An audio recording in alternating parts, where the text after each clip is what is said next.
Vao Shampoing no manolotra anao ny Le JT. Le JT, miaraka amin'ny El Malika. Tout sur la construction et le bricolage. Brico Center vous présente le JT.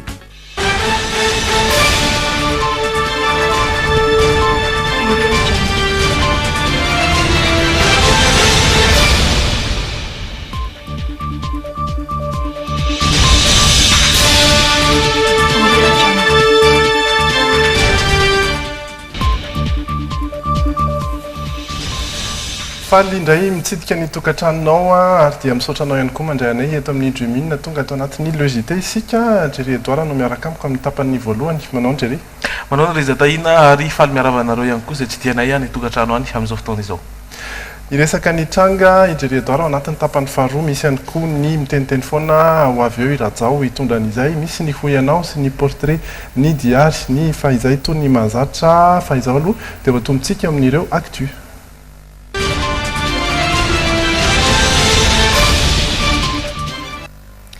Totosandroany ny fifamindram-pahefana teo amin'ny Prime Ministre teo aloha sy ny Prime Ministre vaovao ary dia nanamafy izy ireo fa dia mafy ny asa miandry ny Prime Ministre vaovao sy ny gouvernemanta izay ho tarihany satria dia miandrandra fampandrosoana sy filaminana ny malagasy taoriany izay krizy naharitra teto amin'ny firenena izay raha ny fanazavany Bereziky Omer Prime Ministre teo aloha nampanantena kosa i Cool Roger Prime Ministre vaovao fa ilo fosa ny fampandrosoana ny malagasy ary tokony iray hina ny rehetra hanatanteraka izany aina nirina Ratsimbazafy misy Sarazavy-Jatovo.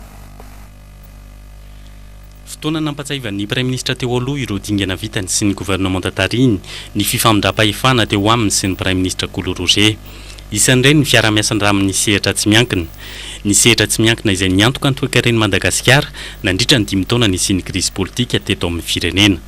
Ankoatr'izay dia miandrandra fampandrosoana ao anatin'ny fandriam-pahalemana amin'izao fotoana ny malagasy raha nambara no Omer Bereziky. Iroso amin'izay tanjona izay ny gouvernement vaovao izay joro tsy ho ela raha amin'ny fanazavany. Manantena izahay fa azo tanterahana anatin'ny fotoana fohy nefa nendrena ireo mpikambana ao amin'ny gouvernemanta vaovao mba hahafahantsika amroso aingana amin'ny fampandrosoana ny tanindrazana. Aoriny ny dinika fankatoavan'ny filoham-pirenena ireo ministra andrafitra ny gouvernement tariny ny Prime Ministre vaovao Cool Roger vao fantatra ny anaran'izy ireo. Amin'ny zoma izao vao hivoaka ny lisitra ireo mpikambana ao amin'ny gouvernement voalohany Repoblika Fahefatra. Mafy ny asa miandry raha nambara ny Prime Ministre vaovao nefa tsy maintsy hoezahana ny atratra ny tanjona efa napetraka ny filoham-pirenena isan'izany ny famoronana asa, fanondranana koa rehefa voahodina ary ny famerenana ny fandriam-pahalemana. Tsy vita nefa izany raha tsy fanampiana.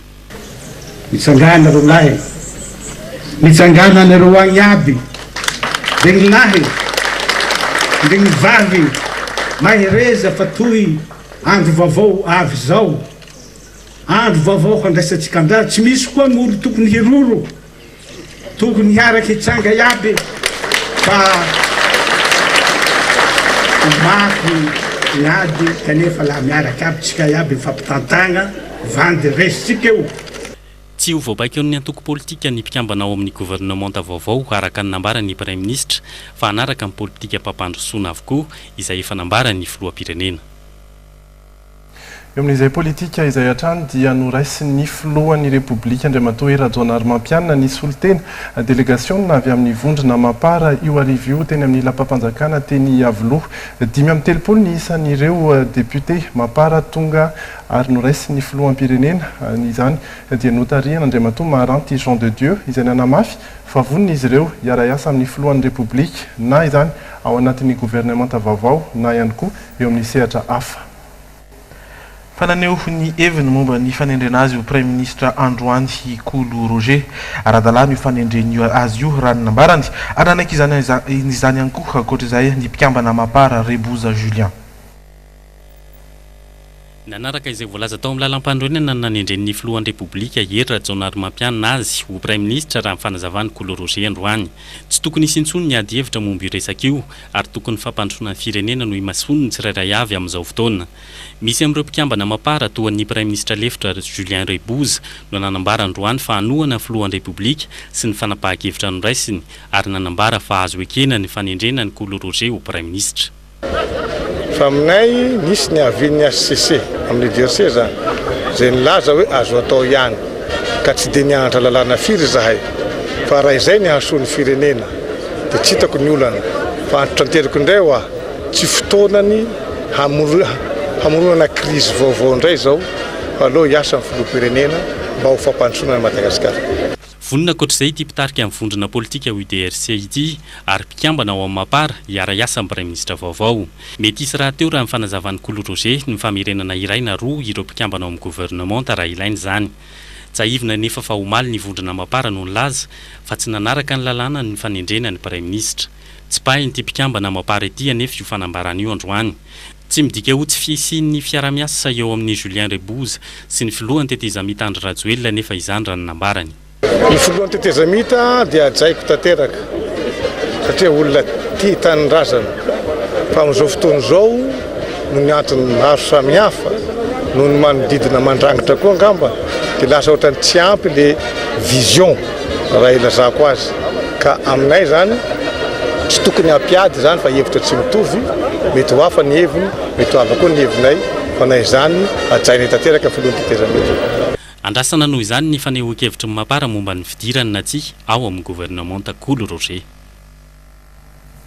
Eo amin'ny lafiny fahasalamana kosa dia mitsidika ny Madagasikara amin'izao fotoana izao Andriamatoa Michel Sidibé izay talepana tanteraka ny ONU-SIDA.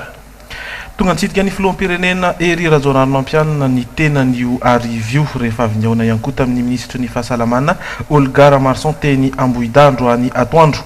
Isan'ny antondrian'Andriamatoa Michel Sidibé eto amintsika ny hanamafy ny fiara-miasan'ny ONU-SIDA sy Madagasikara. Na izany aza dia tsy vola no nentiny hanoanana ny malagasy eo amin'izay ady amin'ny SIDA izay fa kosa torohevitra ahafahana mandritra politika matipaika sy mahomby mba hatongavana amin'ilay tanjona hoe objectif zéro izany hoe tsy hisy intsony ny olona ho tratran'ny VIH/SIDA eto Madagasikara. Tafiditra ao anatin'izany moa ny fanentanana ny tanora.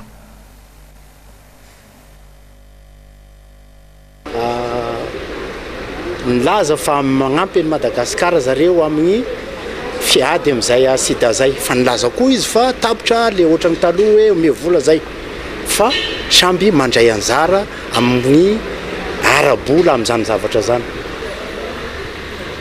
Dia ino zany hoe fomba hanampiny antsika amin'ny ady amin'ny SIDA? Ny fomba hanampiny antsika amin'ny ady amin'ny SIDA dia magnano avocat satria organisation ONU-SIDA FACIFON magnano karazany mpisolo vavasika eran'izao tontolo izao izy teo izy efa misy hevitra maromaro izay natolotra zareo teo. Zay hevitra azo atao asarasara kokoa sy gnady amin'ny SIDA ihany fa gnady amin'ny aretina rehetrarehetra na ny fahasalaman'ny vahoaka malagasy misy raha tena dinina. Aorian'ireo fiaonan'Andriamatoa Michel Sidibé amin'ireo tompon'andraikitra malagasy maromaro moa dia isy ihany ny valandresaka izay ho ataony ho an'ny mpanao gazety. Fa lafim-baovao mahakasika ny vanandro ny Pasika kosa dia efa miomana amin'ny fiatrehan'izay fety izay sady ireo mpitandro ny filaminana. Fantatra fa zandary sy polisy mahery ny 2 arivo no hiara isalahy amin'io vaninandro io. Ankoatr'ireo izay isahana ny fifamoivoizana dia ho akaiky toerana ihany koa ireo sampana vonjy-taitra amin'ny sokajiny tsirairay avy. Tsy maintsy misy any procédure électrique zava-pisotro ohatran'izany pneumonia accident na misy ihany koa ny any amin'ny toerana misy rano. Efa misy ihany koa zany ny équipe médicale miaraka amin'ny torosina premier secours izay afaka mamonjy mamonovonjy taika voalohany raha misy izay loza izay ary misy ihany koa moa tomobile zany zao ampiasaina ny patrouille motorisé amin'ilay kosa dia misy ihany koa mécanicien miaraka amin'ireny. Raha tamin'ny herintaona dia loza amin'ny famoivoizana miisa 440 no nitranga teto Antananarivo sy ny manodidina. 5 amin'ireo no nahafaty olona ary 20 ireo naratra mafy. Ny ampian'izany no tanjona ho an'ity taona ity. Eo ihany koa ny fandriam-pahalemana eny an-dalana satria trangana fanafian-jiolahy ny sandoka ho mpitandro ny filaminana mpanankan-dalana tany Toliara faharoa tamin'ny 7 ny volana aprily teo ary naharatrana sy nahavoaroba mpandeha maro no nanapa-kevitra handraisana fepetra mikasika ireo polisy sy zandary miasa eny amin'ny lalam-pirenena. Ny fanakarana fiara izay ataon'ny polisy na gendarme ao anatin'ny fanakarana atao hoe police de la route dia tsy maintsy amin'ny toerana misy tanàna. Tsy voatery ho tanàn-dehibe fa mety ho trano efatra, tanàna trano efatra na 5 io no famanao an'izay mba isoroana io hoe fo gendarme na fo policier na fo miaramila mihitsy azy. Manamarika kosa ny lehibe ny Emovara fa mety hisy ihany ny mpitandron filaminana miasa eny amin'ny faritra mena saingy tsy afaka manakafiara izy ireo. Entanina ny tsirairay mba tsy hijanona ary ampandriavy hatrany ny mpitandron filaminana akaiky azy indrindra raha sendra izany. Ho an'ny eto Antananarivo renivohitra manokana dia nanambara ireo avy amin'ny polisy pirenena fa tsy hanao ambany zavatra ny fisorohana ny fandriam-pahalemana indrindra amin'izao herinandro masina izao. Izy ny fisafoana sy fametrahana polisy izay hiamina ireo toerana izay ambara fa mafana. Mikasika indray kosa ny famonjim-bola. Efa hatramin'ny taona 2024 nonjoroany ny sampandrara nasionaly ho an'ny ady amin'ny famonjam-bola. Na dia voakihana matetika amin'ny fomba fiasana azy ity samifina ity dia navita antsakany sy andavany izany andraikitra nampanaovana azy zany. Anisany raharaha maloto efa nisy teto amintsika hatrizay sy ny anahazovana tatoato indrindra tato anatin'ny krizy ny famonjim-bola. Nandidina ny 720 eo ireo taratasy fitarainana tonga tena amin'ny sampandrara miady amin'ny famonjim-bola na ny samifinina izay nahitana lela vola maloto nandidina ny 7,7 sy rayety sy tapitrisa ariary. Ny 7,720 amin'ireo nefa no efa nampidirina tena amin'ny fampanoavana ary dia mandidina ny 4,3 sy 7 ariary ny lela vola vahiny izay mbola karohana hatramin'izao. Ny famonjim-bola dia ny fiezahana manadio ireo vola maloto tsy fantapiaviana amin'ny alalan'ny fampiasana azy mba ho tonga vola madio. Mazava ho azy fa rehefa misy izay eloka fototra ka niteraka arena na vola maloto izay ka rehefa miodina zany ny vola iny izay zany ny anjara asanay mijery ny hoe ahoana ny fomba nanodinan'ilay olona na azo an'ilay vola maloto mba ho lasa vola madio izay le blanchiment. Gaza ny sampandrara nasionaly ho an'ny ady amin'ny famonjim-bola vetrany ireo vola maloto na entana izay entina anadiovana izany rehefa voaporofo fa nisy tokoa ny famonjim-bola. Hatreo ihany no anjara asan'ny samifinina fa tsy mananjo anasazy sy anameloka izy ireo fa fahefany fitsarana feno izany. Izany rehetra izany dia atao anatin'ny fanajana ny tsiambaratelo ny asa sy ny tsiambaratelo ny fanadihadiana. Fomba fiasa izay hitsarany olona ho tsy misy ilana azy sy tsy mba manenjika ireo trondro vaventy. Io ange tompoko fondrozahay dia raharany lalàna tsy ampibaribary amin'ny vahoaka hoe io ny olona nenjenay io ny olona anaovanay fanadihadiana fa mijanona ho tsy ambaratelo zany tsy azonay atao ny manambara zany fa rehefa tonga ny fitsaranan'ilay olona tsy maintsy ho fantatry ny olona ho ihany hoe ay ve raharanona kay vao enjika satria nisy zavatra nampiahiah momba azy. Tsy hevina ihany fa vokatr'ireo fanarahana iraisam-pirenena telo dia ny fanarahany Vienne sy fanarahany Palerme ary fanarahany Merida no tsy maintsy anangana ny firenena ray izay nanao sony izany ireo sampandrara miady amin'ny kolikoly sy sampandrara miady amin'ny famonjim-bola. Ho antsika eto Madagasikara dia najoro ny Bianco sy ny samifinina ny taona 2024 teo no nitsangana ity sampandrara miady amin'ny famonjim-bola ity izay nanambara fa maleo tena tanteraka. Tsia tompoko hatram'izao ory tenenanay izao tsy mbola nisy fitondrana nanome baiko anay ka hoe enjeo raharanona fa manorosory anay na hoe asio raharanona fa manao toy izao fa miainga foana ao anatiny hoe fanambarana zavatra mampiahiahy na hoe déclaration d'opération suspecte io no iangany fanadihadianay ary tsy mbola nisy koa fitondrana nandraranay no hoe aza anaovana fanadihadiana raharanona fa olona kaiky anay. Hatramin'ny taona 2024 ihany no tatitra vita ny samifinina hatreto fa mbola andrasana ny tatitra manomboka amin'ny taona 13 no mankaty satria noho ny fifandaminana dia nifindra trano eny amin'ny immeuble Knaps eny 67 hectares izy ireo satria ny ilaina omena amin'ny filoha teo aloha dideratsiraka ny trano niasan'izy ireo teny faravohatra hatrizay. Eo amin'izay lafiny sosialy izay hatrany mikasika indray kosa ny sakafo. Ireo trano heva mpivarotra hani-masaka no tena hita nitsongadiny androany tetsy amin'ny tsenabe ny sakafo sy ny lakozia izay nanomboka androany ary haritra efatrandro izany. Tsy voatery ireo nandalina sy nianatra manokana momba ny sakafo sy ny lakozia foana akory no antsoina matianina fa misy ihany koa ireo mpampiana-tena amin'ny alalan'ireny gazety boky sy internet ireny nefa dia afaka mifampitady tsara amin'izy ireo. Isan'izany Madame Yuli mpivarotra hani-masaka ary mpamatsiro ny karazana tsakitsaky toy ny enabolina sy ny steak ary ny maro hafa amin'ireo toeram-pivarotana lehibe eto Andrenivohitra efa 20 taona mahery izao. Zay zany tsy nianatra momba ny lakozia fa efa hatrany amin'ny taranaka hatrany amin'ny voalohany amin'ny mihitsy zany no manao an'le sakafo dia nanana fitiavana koa zay dia nanao raitapo aminay rehetrarehetra zany manao daholo hatrany Antsirabe. Eto dia izy sy ny vady aman-janany mihitsy no mifanome tanana. Na dia saika ireo mpivarotra hani-masaka tokoa aza no nameno ny ankamaroan'ireo trano eva nandritra ny tsenabe ny sakafo sy ny lakozia izay nandraisan'izy ireo anjara dia nasarika olona maro tokoa ny teto amin'izy ireo. Nenay zany le zavatra ato aminay zany le hoe voamafana foana. Voamafana dia izay ny tena spécialité anay. Dia zany tsy matahotra fifaninanana zany zay tsy matahotra mihitsy matosa manao an'izao. Rehefa mandritry ny hetsika tahaka izao kosa dia somary manatombo amin'ny vidiny isan'andro ny vidin'ireo sakafo eto amin'ny Madame Yoly.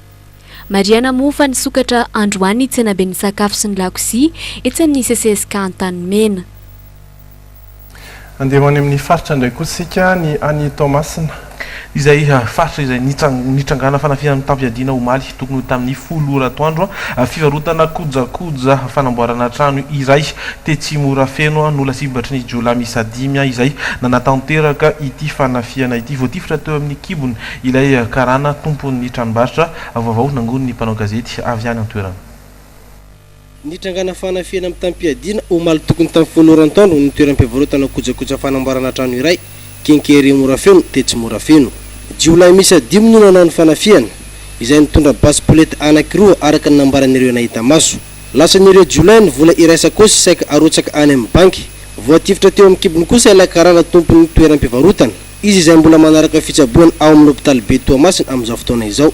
Araka ny nambaran'ireo mpiasa moa dia efa fanindroany izao no niaran'ny fanafiana ity toeram-pivarotana ity. Marina fa tsy nisarotava ireo Jiolahy nanao ny fanafiana ary nitondra moto jog izy ireo. Efa eo ampanaovana amin'ny fanadiadiana kosa ireo mpitandro filaminana.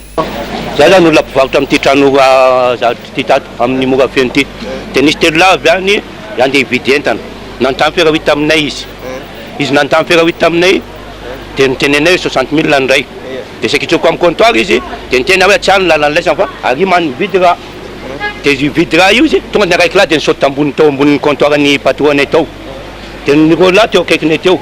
Zay niantso mpangalatra telo zay niantso mpangalatra dia tifirinjareo le patronay nandeha nakany. Zay ny tena zava-misy telo zareo nefa tany ambadika tany tsy hitanay tsy hita ny vola lasa aloha dia tsy sarotra aminah miteny hoe zao na izao e satria za taty avela nisy tany anatin'ny tany tsy hitako sarotra mandainky nisy lasa fa tsy hainay zany e fandroany amin'izao zao tato nisy mifanafiana. Ny tany Mahajanga indray kosa dia misy ny fiaonan'ireo ampanjaka. Amin'ny faran'ny volana aprily izao no tontosaina ao Mahajanga ny fiaonamben'ireo mpikambana rehetra mivondrona ao anatin'ilay Fédération de Communauté Royale et Traditionnelle. Fiaonana izay anatanterahana dinikasa lehibe hitaizana ireo tanora indrindra fa ny fitadiavana fomba hiadina amin'ny voka aloloatra izay zary lasa fanaon'ireo tanora amin'izao fotoana izao. Vahiny maro no tena andrasana amin'io ary ahitana ireo ampanjaka misy amin'ny foko 12 eto Madagasikara. Mandritra ny atelona ny 7 volana aprily izao ampimponan'ireo mpikambana rehetra mivondrona ao anatin'ilay Fédération de Communauté Royale et Traditionnelle ny eto Mahajanga. Eto mantsy no anatanteran'izy ireo ilay dinikasa nasionaly iarahany miasa amin'ny UNFPA. Lohahevitra hodirin'izy ireo amin'izany ny fomba hisorohana ny voaka aloloatra. Misy zany fanaovana atikasa zany hoe symposium national de leader traditionnel et coutume malagasy zay atao eto Mahajanga manomboka amin'ny 28 jusqu'à amin'ny 30 zany ahitana ireo solontenany tasy fomban-drazana sy mpanjaka tsabo manerana ny Madagasikara zany tonga ty Mahajanga anao an'io symposium.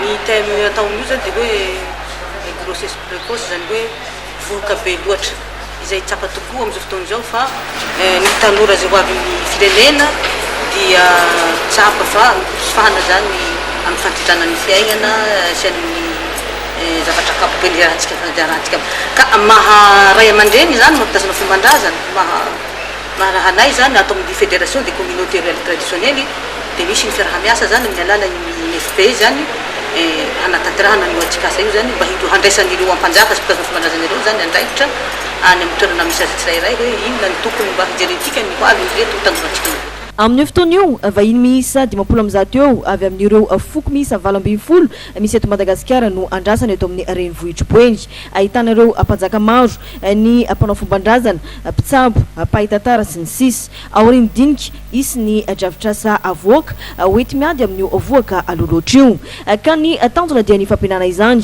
no fitazana ireo tanora tsy adino koa nefa ny fanajana ny fomban-drazana ho fanomanana an'io fotoan-dehibe io indrindra moa no anton'ity fanomana ny arahana ireo lehibe any zavatra raha maromaro no taria ny talehan'ny gabinetra ny faritra ity teto amin'ny lapan-tanana ny Mahajanga. Eo amin'ireo vaovao avy any ivelany dia samboray no rendrika tany amin'ny ranomasin'ny Korea Atsimo androany maraina ary 3 no fantatra fa maty 300 kosa no tsy hita popoka.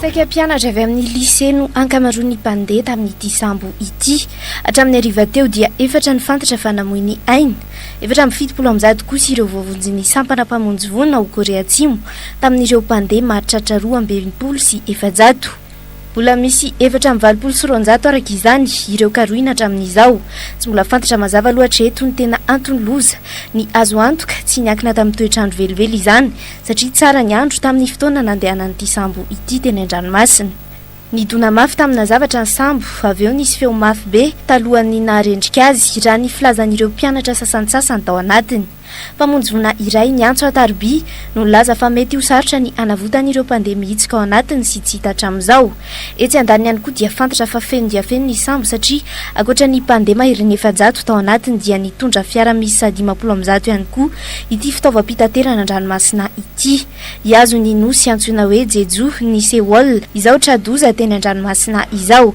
helikoptera mahatratra 20 sy sambo misa 430 ao an-dranomasina nitrangan'ilay loza izy ireo izay miandraikitra ny famonjena ireo mpandeha mbola tsy tafavoaka. Afaka fotoana foisika andray andrajao anatin'ny miteniteny foana iverina ety ihany koa ijery hitondra tranga ary misy ihany koa ny hoy anao iresantsika ny sida ny portrait ny insolite ny diary ary minute sport aoriany tokambarotra.